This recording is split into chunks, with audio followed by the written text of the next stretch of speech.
Hello movie lovers, జగమెరిగిన సత్యం April 2025లో థియేటర్స్లో release అయిన మూవీ ఇది. తిరుపతి పాలే డైరెక్షన్లో హీరో రవితేజ మేనల్లుడు అవినాష్ వర్మ హీరోగా, ఆద్యారెడ్డి హీరోయిన్గా నటించిన ఈ మూవీ ఇప్పుడు సన్ ఎన్ఎక్స్టీ ఓటీటీలో స్ట్రీమింగ్కి వచ్చింది. ఈ మూవీ ఎలా ఉందో ఈ రివ్యూలో చూద్దాం.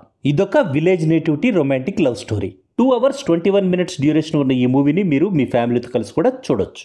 తెలంగాణలోని ఒక విలేజ్లో ఉండే సత్యం అనే యువకుడు లైఫ్ చుట్టూ అల్లుకున్న కథే ఈ మూవీ.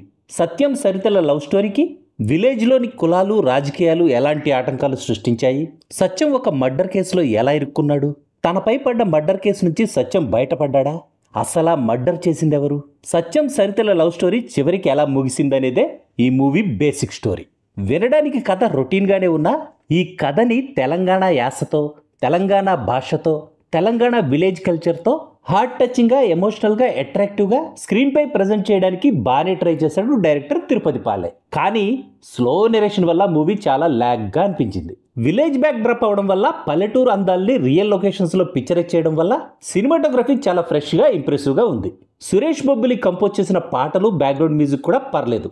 ఎడిటింగ్ మాత్రం ఏమంతా బాగాలేదు. మూవీలో హీరో హీరోయిన్కి మధ్య వచ్చే లవ్ సీన్స్ అన్ని బాగానే ఉన్నాయి. ఈ మూవీలోని ప్రతి క్యారెక్టరు తెలంగాణ విలేజెస్లో మనం రెగ్యులర్గా చూసే మన చుట్టూ ఉండే క్యారెక్టర్స్ లాగే అనిపిస్తాయి. కానీ హీరోకి తప్ప ఈ మూవీలో మిగతా ఏ క్యారెక్టర్కి కూడా సరైన ఇంపార్టెన్స్ లేదు, ఏ క్యారెక్టర్కి సరైన డెప్త్ ఉండదు. అందుకే ఓవరాల్గా ఈ మూవీ కథ తేలిపోయింది. ఎమోషనల్గా ఎండ్ అయిన క్లైమాక్స్ మాత్రం ఓకే అనిపించింది. సత్యంగా యాక్ట్ చేసిన అవినాష్ వర్మకి ఇదే ఫస్ట్ సినిమా అయినా తన యాక్టింగ్ మాత్రం బాగుంది. తను సత్యం రోల్కి పర్ఫెక్ట్గా సెట్ అయ్యాడు. సత్యం లవర్ సరితగా యాక్ట్ చేసిన ఆద్యారెడ్డి పల్లెటూరు అమ్మాయిగా తన యాక్టింగ్తో ఇంప్రెస్ చేసింది.